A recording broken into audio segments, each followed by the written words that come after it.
Dios lo bendiga a todos ustedes en el nombre del Señor Jesucristo. Hoy cerramos la conferencia El mundo y ciertos cantos de sirena del poder secular.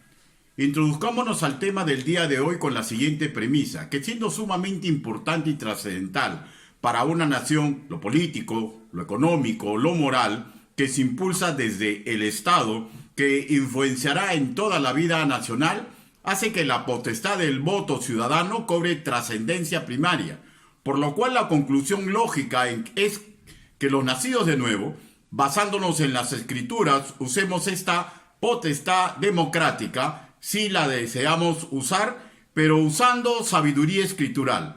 Ello lo denomino mayordomía de voto. Durante esta exposición sustentaremos que somos mayordomos del Altísimo en toda actividad humana en la cual nos involucremos. Para comprender a ciencia cierta lo que queremos dar a comprender por mayordomía de voto y su importancia, como herramienta para un creyente se ha confeccionado todo este sílabos. Pero antes, permítame decirles que hay un versículo que va más allá de la vida eclesial con respecto de lo que vamos a tratar el día de hoy, para lo cual, permítame que les lea inicialmente Salmos capítulo 24, versículo 21. Salmos capítulo 24, versículo 21. De Jehová es la tierra y su plenitud, el mundo y los que en él habitan. De Jehová es la tierra y su plenitud, el mundo y los que en él habitan. Permítame guiarlos en una oración congregacional. Bendito Padre Celestial, en esta conferencia, como congregación, Señor, nos hemos reunido para poder tratar asuntos muy importantes, los cuales pedimos, Señor, que usted nos culturice. Háblenos, Señor Yahvé. Permita que el trabajo que he confeccionado les haga recordar a mis hermanos en Cristo, o en todo caso que aprendamos que la mayordomía de votos, Señor, es sustantiva en nuestra vida como creyentes en cualquier nación en la cual habitamos. Así le pedimos que usted sustente todo y abra, Señor, nuestra comprensión y que utilice mis palabras en el nombre del Señor Jesucristo. Amén. Bueno, creo que para todos nosotros como creyentes en Cristo no tendremos ningún tipo de problema en reconocer que bajo la sombra del versículo que he leído, todo hilo, sartén, camisa, todo el dinero que circula en el mundo, todos los seres humanos, animales, vegetales, minerales, todos sin excepción, son propiedad del Padre Celestial, pues su palabra es verdad, y esto se sustenta en Salmos 119, 160, Juan capítulo 17, versículo 17, en su segunda parte. Y nosotros tenemos que actuar en la medida que corresponde. Si alguien no tiene la misma opinión, se respeta. Pero la verdad revelada en Salmos capítulo 24, versículo primero, no se opaca por opinión humana contraria. Cualquier verdad escritural debe orientarnos a vivir en concordancia en este mundo. Asimismo, recordemos que los primeros humanos, Adán y Eva, fueron creados y se les entregó una responsabilidad que es apreciada en el término que leemos en nuestra Reina Valera, cualquier versión en castellano, como señoree. Permítame que les lea Génesis capítulo 1, versículo 26. Génesis capítulo 1, versículo 26. Entonces dijo Dios, hagamos al hombre a nuestra imagen, conforme a nuestra semejanza, y señoree en los peces del mar, en las aves de los cielos, en las bestias, en toda la tierra y en todo animal que se arrastra sobre la tierra. Señoree en el hebreo es el vocablo radá, que implica estar a cargo para consumir, dirigir, dominar, mandar, ver la marcha de todo lo creado, lo que implica preocuparse por ello, pero bajo el patrón de la visión divina que ha sido entregado en las Escrituras. No olvidemos, la idea y verdad central es que todo le pertenece a Dios. Entremos ahora sí al sílabos propuesto. Primero, hablemos de algunos conceptos generales. Primero, hablemos de unos conceptos generales. A. Significado del término bíblico mayordomía. Significado del término bíblico mayordomía. Castizamente tendríamos que decir que es la labor de un mayordomo. En el Antiguo Testamento el término se usaba para designar al sirviente principal a cargo de la casa del amo. Se usa el vocablo hebreo bayit, que tiene dos vertientes muy importantes para el tema que estamos tratando. Primero, usada con más generalidad, o sea, así se nombra un sitio o lugar y todo lo que hay adentro, materiales o seres vivos. Segundo, el que primero usamos, pero en relación con lo que acabo de decir, o sea, uno que cuida todo lo que hay dentro de ese lugar, sea una habitación, cabaña, palacio o zona o lugar indeterminado, relacionado a la familia, a la casa. Y esto lo podremos apreciar en Génesis capítulo 43, versículo 19, Isaías capítulo 22, versículo 15. En el griego del Nuevo Testamento se usan dos términos para mayordomo: epitropos, que se define como comisionado, es decir, administrador, doméstico, guardián. Ejemplo, usted puede verlo en Mateo capítulo 20, versículo 8, y oikonomos. El ejemplo, Tito capítulo 1, versículo 7, donde se habla de un distribuidor de la casa, es decir, un administrador o supervisor principal con capacidad incluso para ser agente fiscal, tesorero, un mayordomo con autoridad delegada. Figurativamente también se usa para designar a un predicador del evangelio. Y saliéndonos un poquito del tema, diré que bajo esta figura literaria, un predicador es uno que se entrevista con el amo de la casa, Dios, públicamente, nombrando y explicando las indicaciones que encontró en el manual del amo, la Biblia, para cuidar su divina propiedad en este mundo, en presencia de esto, en la familia espiritual que escucha, para que también se involucre en esos cuidados y probablemente delante de otros seres humanos incrédulos a los cuales en algún momento se invitará para que también sean mayordomos del amo que escucha la predicación.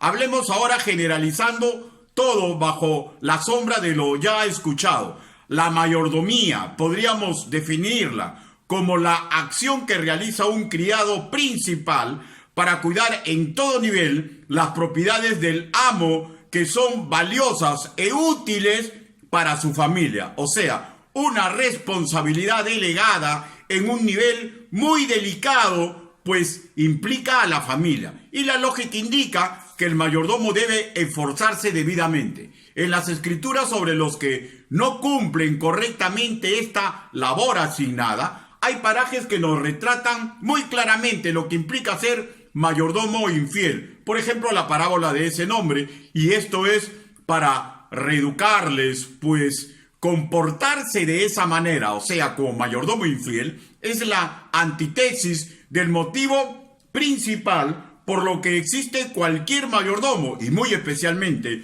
por el mayordomo del Altísimo, para que pueda servir eficientemente. B. Significado del concepto democrático, voto ciudadano. El voto es la forma en que una persona manifiesta de manera pública o secreta su preferencia por una opción ante una variedad de alternativas. La palabra proviene del latín votum. El voto con respecto a un proceso democrático tiene la siguiente doctrina: es secreto, el ciudadano que lo ejerce puede reservarse las motivaciones que guiaron su voto, o en defecto puede hacerlo público explicando las razones por lo cual optó por uno o por otro.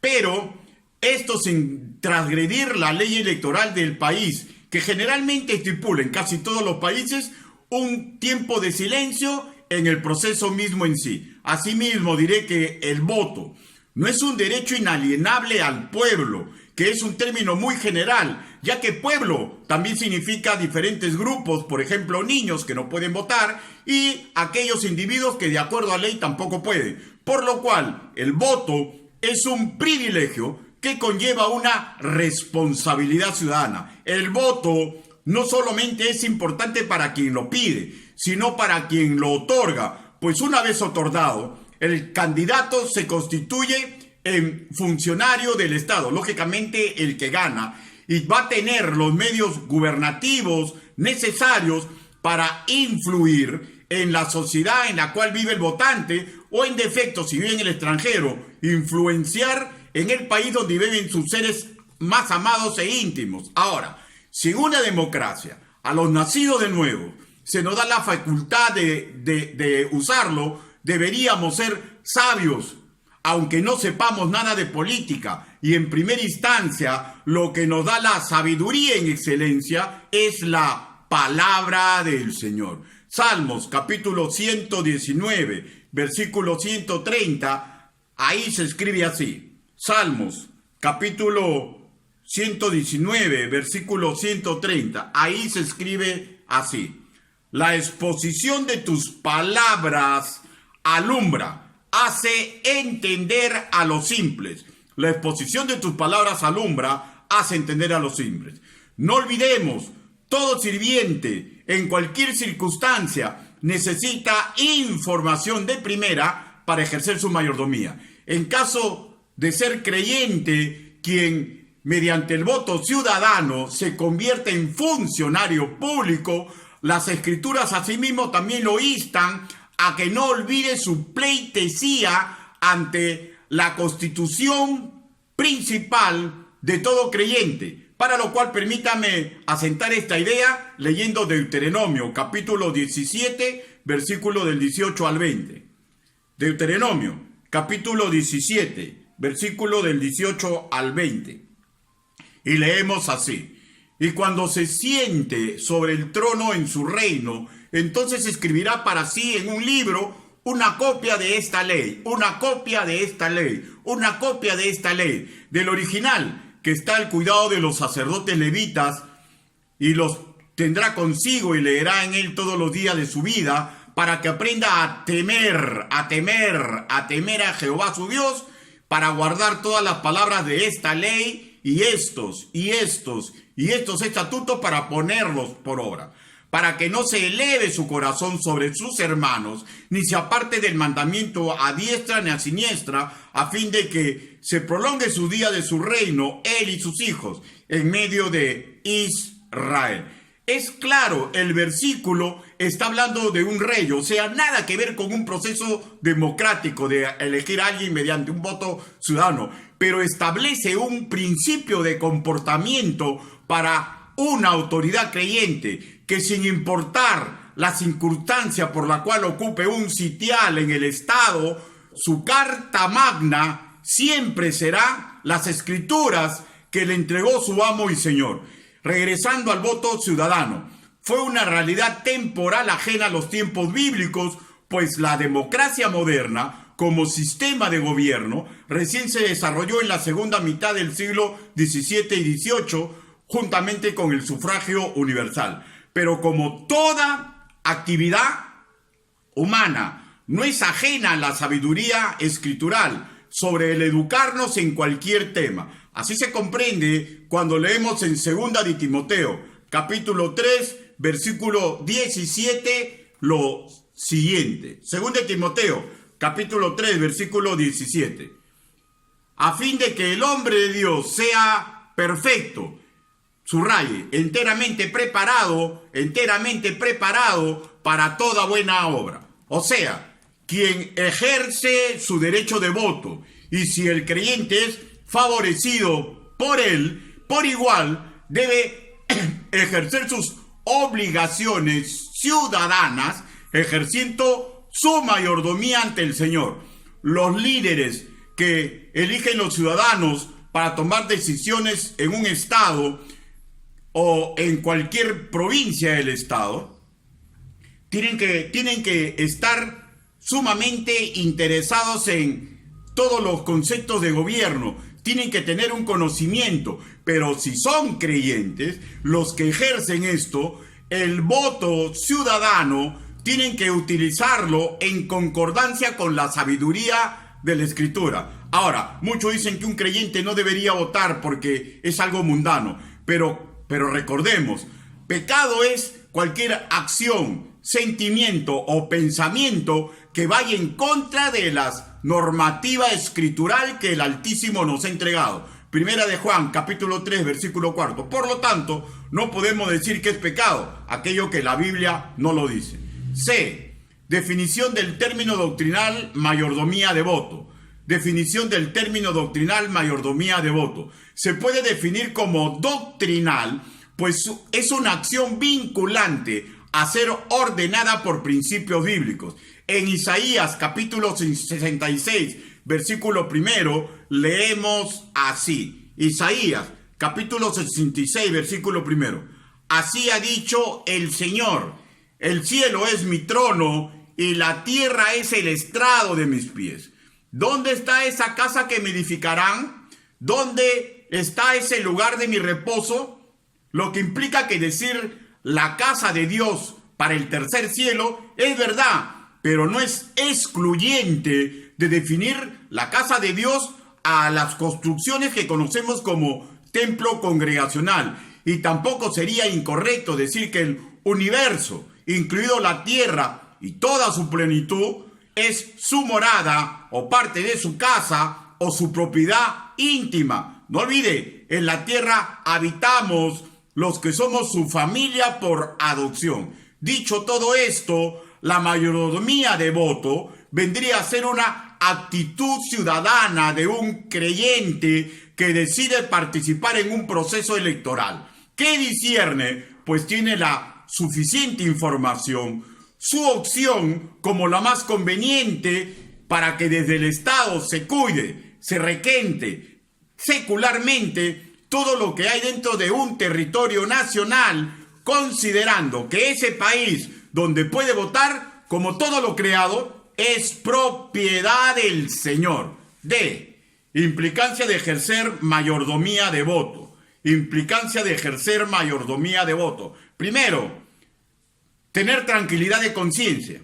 Tener tranquilidad de conciencia, considerando que lo que pase en el futuro no lo sabemos, pues el único omnisciente es Dios, ni depende de nosotros, esto solo en manos de la soberanía divina. Permítame que le lea Salmos 147, versículo 7. Salmos 147, versículo 5.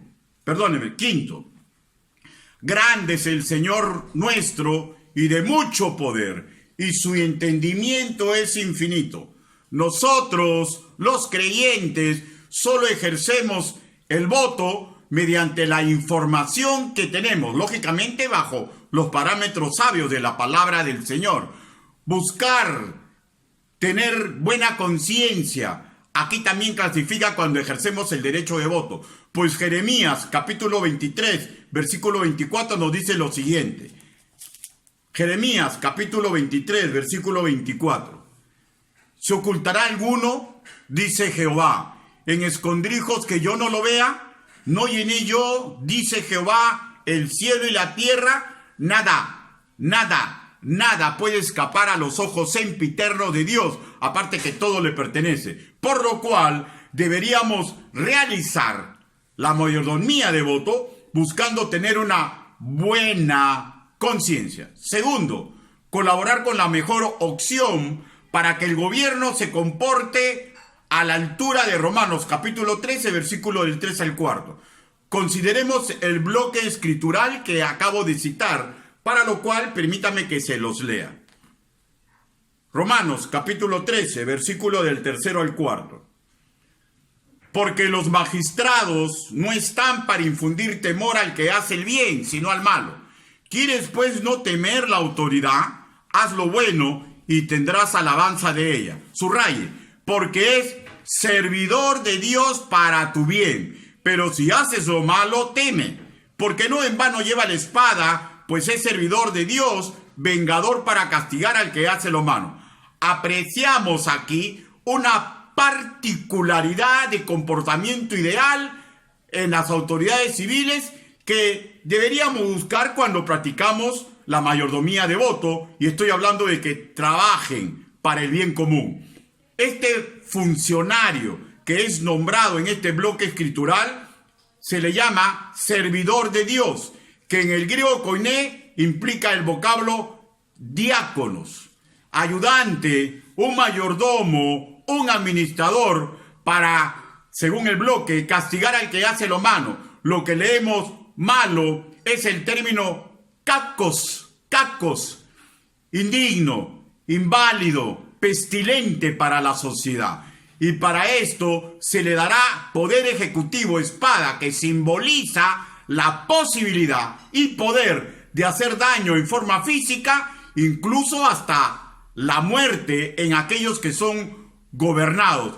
Pues es un ekdikos, ejecutor de justicia para cuidar el bien público y privado que conviene a la sociedad. Y Dios siempre desea que las cosas buenas que convengan se puedan ejecutar. Espero que ningún creyente piense que alguien por hablar bonito, por vestirse bien, porque prometa el oro y el moro, incluso podría ser nuestra familia de sangre o paisano nuestro, o por tener nuestra misma carrera, o porque tenga nuestra simpatía, es la mejor opción para que se comporte a la altura de lo que hemos leído de Romanos capítulo 13, versículo del 3 al 4. Hay que discernir bien nuestro voto. Para eso tenemos las escrituras, los principios de cómo debemos comportarnos, y para eso tenemos la información que democráticamente se nos da. Pero si con suma claridad, sí podemos decir cuál es la peor opción para un creyente.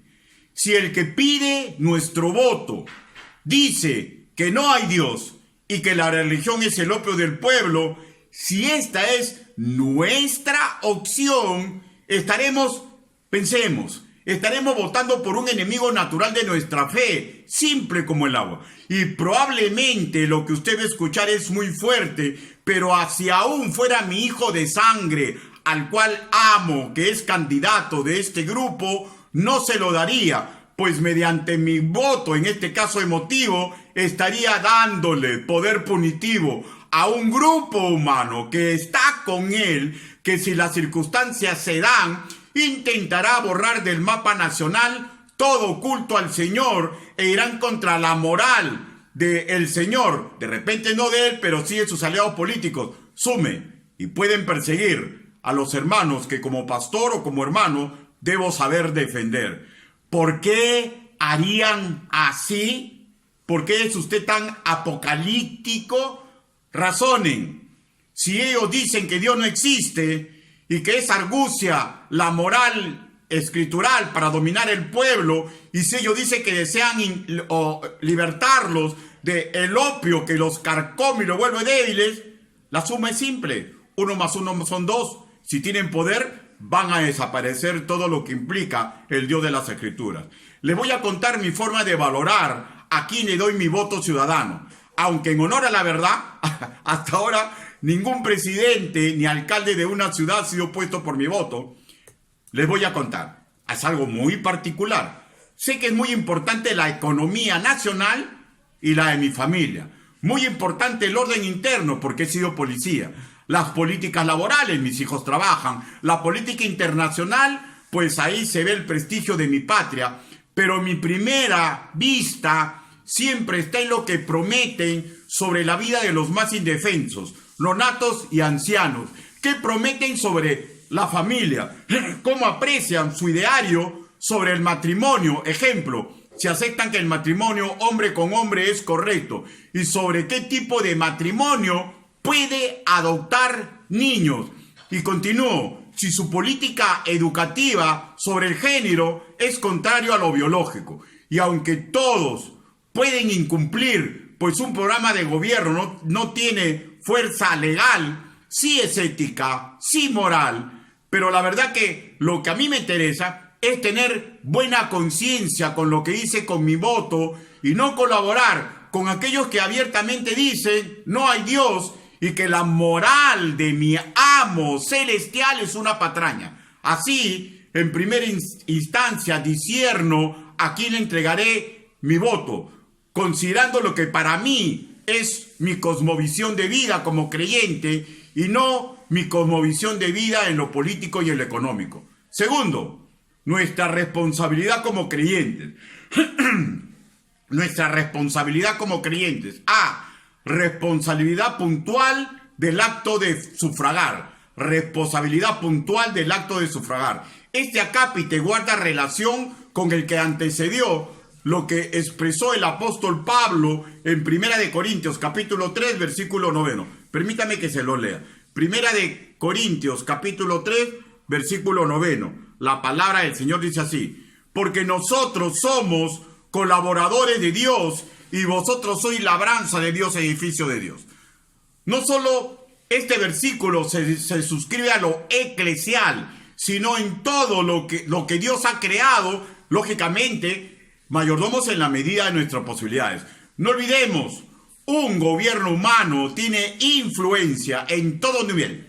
En el manual de mayordomía cristiana, obra de la pluma del pastor bautista nicaragüense Adolfo Robleto, que ya está en la presencia del Señor desde 1994, él definió magistralmente los 3 campos donde nos desarrollamos los creyentes en mayordomía. Y él escribió así: primero, la esfera general, lo que se conoce como nuestra vida secular, el trabajo, donde estudiamos, donde nos divertimos, o sea, donde nos relacionamos con el mundo y su plenitud. Segundo, la esfera de la iglesia, donde con otros hermanos en la fe adoramos públicamente al Señor y donde nos preparamos en conceptos bíblicos y doctrinales para ejercer influencia con el ministerio de la reconciliación y para inundar el mundo del evangelio. Tercero, nuestro hogar. Restrepo le llamó el lugar especial de nuestra existencia, pues ahí crecemos, no desarrollamos con mayor intimidad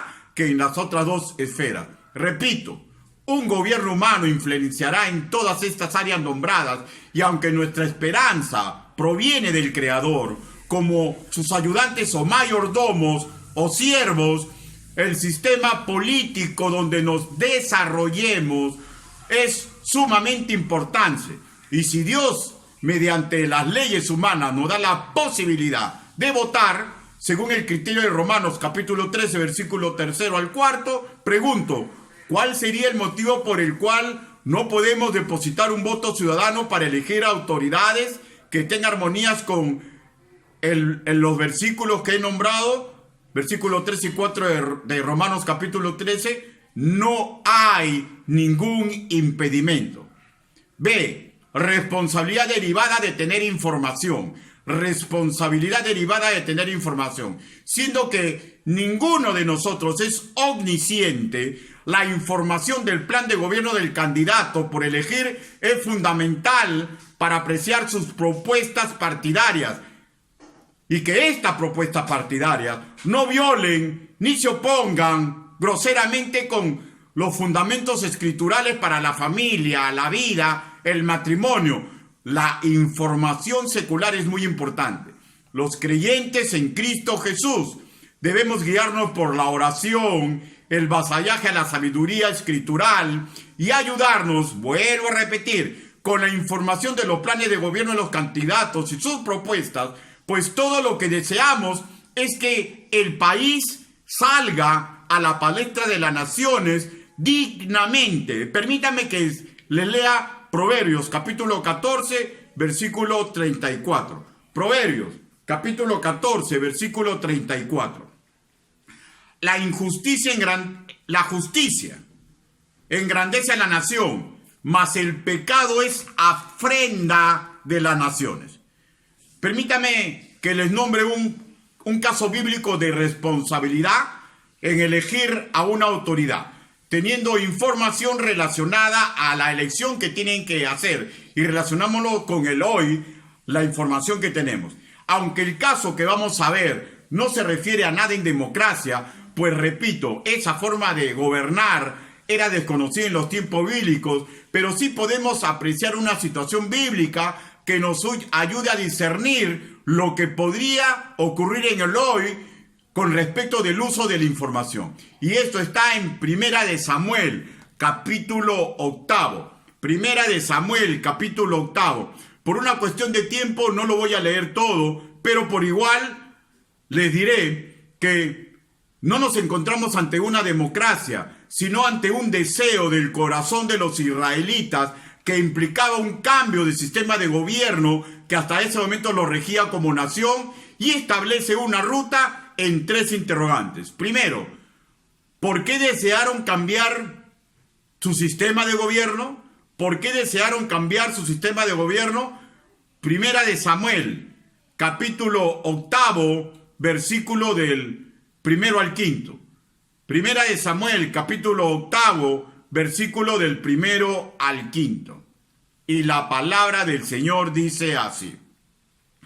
Aconteció que habiendo Samuel envejecido, puso a sus hijos por jueces sobre Israel.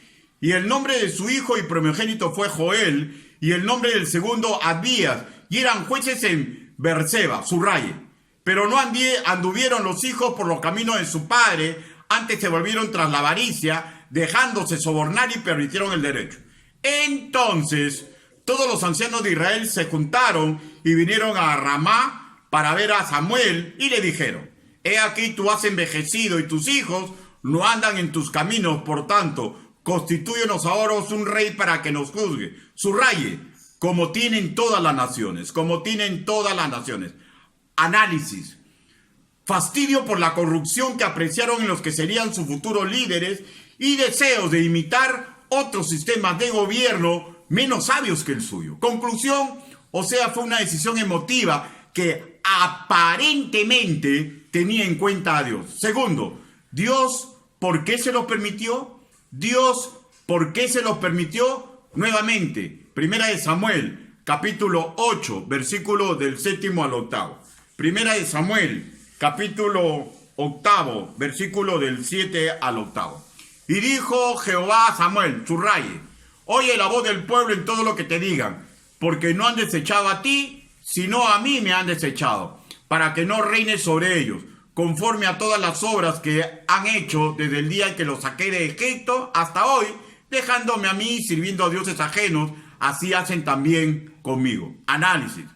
Sí lo permitió, pero esto no implica que la voz del pueblo es la voz de Dios, implica que el Hacedor, en su absoluta soberanía, nos permite tomar decisiones, pero nunca olvidemos que existe la ley de la siembra y la cosecha. Tercer interrogante. ¿Dios le dio la información que necesitaban para que aprecien en qué se metían? ¿Dios le dio la información necesaria para que aprecien en qué se metían? Primera de Samuel, capítulo 8, versículo del 7 al 11. Primera de Samuel, capítulo 8, versículo del 7 al 11. Ahora pues, oye su voz, mas protesta solemnemente contra ellos y muéstrale, subraye, cómo les tratará el rey que reinará sobre ellos, cómo les tratará el rey que reinará sobre ellos. Y refirió Samuel todas las palabras de Jehová al pueblo que le había pedido el rey. Dijo, pues, así hará el rey que reinará sobre vosotros, subraye, tomará vuestros hijos y los pondré en sus carros y en su gente de a caballo para que corran delante de su carro. Primera análisis. Les confirmó que ese gobernante haría de sus hijos sus trabajadores y sus guardaespaldas personales.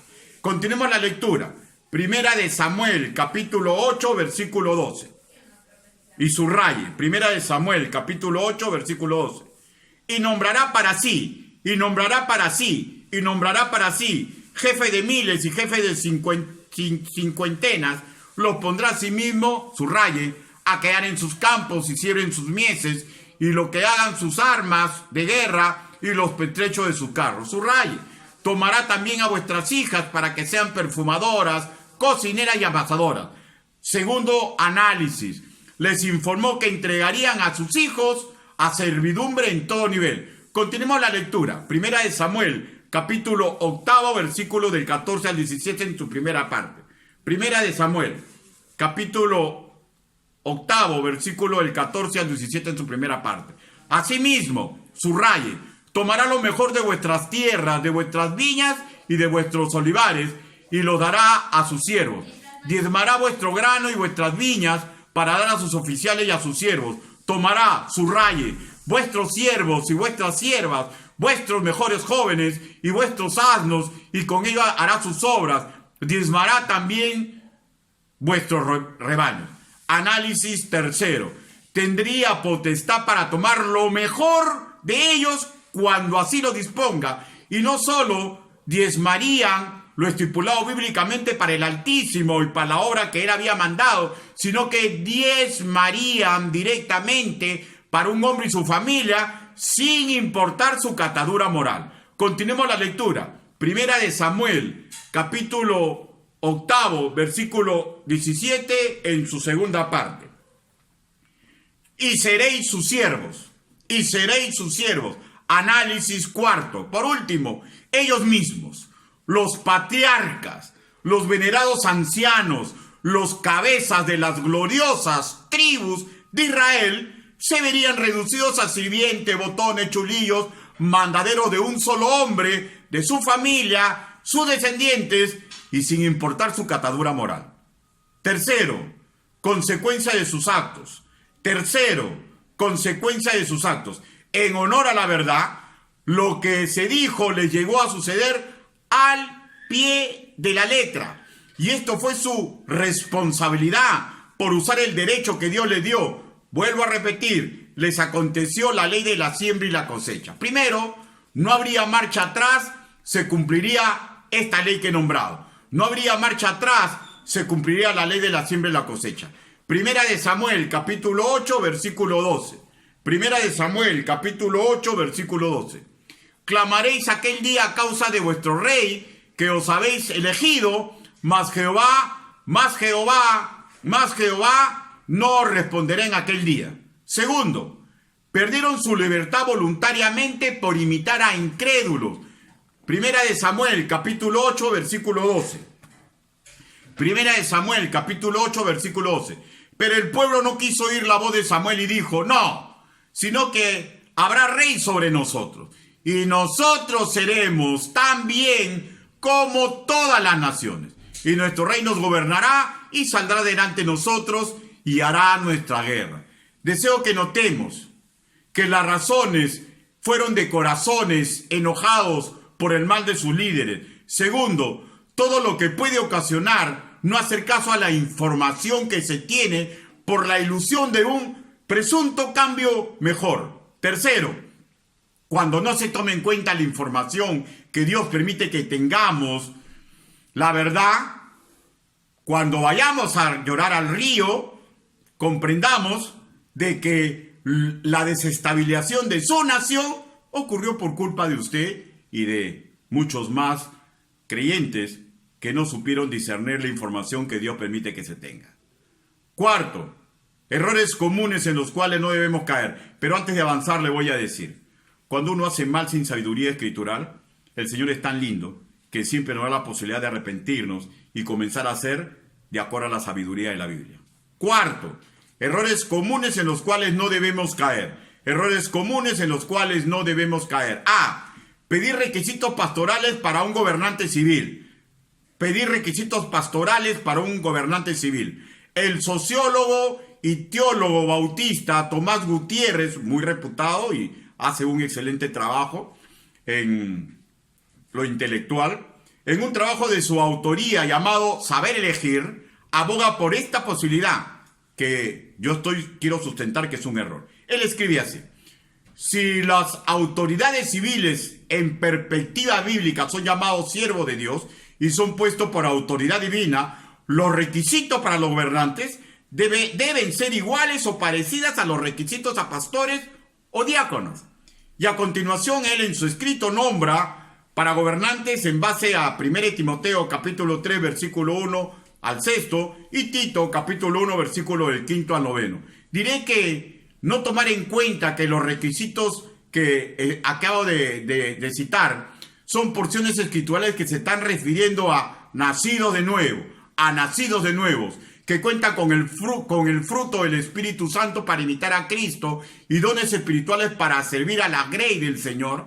Esto último, usted sabe, relacionado directamente en el funcionamiento eclesial para edificación, evangelización y diaconía dentro de la iglesia, relacionado con la gran comisión y no para ejercerla como funcionario del Estado. Por lo tanto, si bien es cierto el hacedor mediante su palabra, sabemos que unge a gobernantes seculares, por lo tanto son sus ayudantes, aunque ellos no lo sepan, es un despropósito total y rotundo pedirles que tengan lo que solamente puede tener un nacido de nuevo, a mérito que en él mora el Espíritu Santo. Además, en 1 de Timoteo capítulo 3, versículo del 1 al 6, dice: si alguno anhela obispado, lo que en línea general hace ver que esto es solamente para el ámbito netamente eclesial, no para un reinado, no para la presidencia de una república, no para una alcaldía, ni ningún gobierno secular. Lo mismo en Tito, capítulo 1, versículo 5, versículo al 9, tiene presente servir en lo eclesial, no en lo estatal.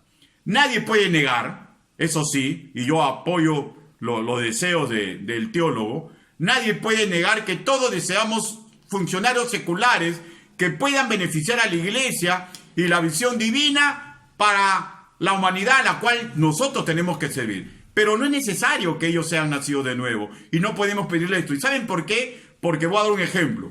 Los caminos romanos, su paz dentro de sus territorios en la época en que Israel pertenecía a Roma y en la época en que se llevó adelante los evangelios, estas condiciones por las cuales se impulsó mucho el evangelio se realizaron por los césares que no creían en Cristo, pero sin embargo su acción por ser correctos funcionarios en este nivel ayudaron a la difusión del evangelio. Pero como espero sea notorio, un gobernante secular puede ser de bendición como de maldición. Hay que discernir nosotros a quién ponemos en poder. ¿Deseamos gobernantes de excelentes virtudes y morales, buenos, nobles, honorables? Pues la cuestión es así. Hay una cuestión que no puede ser rebatida y fue escrita magistralmente muchísimos años atrás por un hermano en la fe, Clark, que es inglés, ya en la presencia del Señor. Él escribió así. Permítame que le lea. Acá tengo, ya. El Estado tiene su monarca, la iglesia tiene su obispo. Uno debe gobernar de acuerdo a la ley y a las tierras y el otro de acuerdo a la palabra de Dios. Creo que es sumamente claro, ¿no? B. Realizar políticas partidarias al interior de la iglesia del Señor, cosa que no se debe hacer. Realizar política partidaria al interior de la iglesia del Señor. Alude Romanos capítulo 13, versículo del 5 al 7, donde se explican las obligaciones de un ciudadano creyente, texto que tiene que ser nuestra cabecera para guiarnos como ciudadanos del mundo. Y esto sí estamos obligados a hacer. Pero vayamos a las Escrituras. Romanos capítulo 13. Romanos capítulo 13. Romanos capítulo 13, versículo del 5 al 7. Pagad a todo lo que debéis, al que tributo, tributo, al que impuesto, impuesto, al que respeto, respeto, al que honra, honra. No debéis a nadie nada, sino el amaros unos a los otros, porque el que ama al prójimo ha cumplido la ley. Y en el verso 5 dice, subo un poquito, por lo cual es necesario estarles sujetos, no solamente por razón del castigo, sino también por causa de la conciencia. ¿Qué implica esto, hermanos míos? Que cumplir como ciudadanos es un acto de amor a nivel divino. Pero inmiscuir a la iglesia como un todo o hacer proselitismo político para un ser humano en un culto del Señor es propio de neófitos en la fe. Voy a ser menos fuerte. Para niños o adolescentes espirituales que están jugando indebidamente a pastorear porque esa grace se los ha permitido. La iglesia del Señor existe, pero para implementar políticas eclesiales de acuerdo a las Escrituras para evangelizar, edificar y hacer vida diaconal. Por lo tanto, usar a la novia de Cristo en otro rubro es enseñorearse y tranquilamente podría tener el título de herejía. Los dones espirituales no son entregados para usarlos en función del Estado, sí de la iglesia. El carácter de Cristo sí es entregado para usarlo en cualquier tipo. Con todo ser humano en beneficio de la creación. Permítame orar. Incline su rostro, por favor. Bendito Padre Celestial, yo le doy gracias porque usted ha permitido que pueda exponer el día de hoy sobre mayordomía de votos, Señor.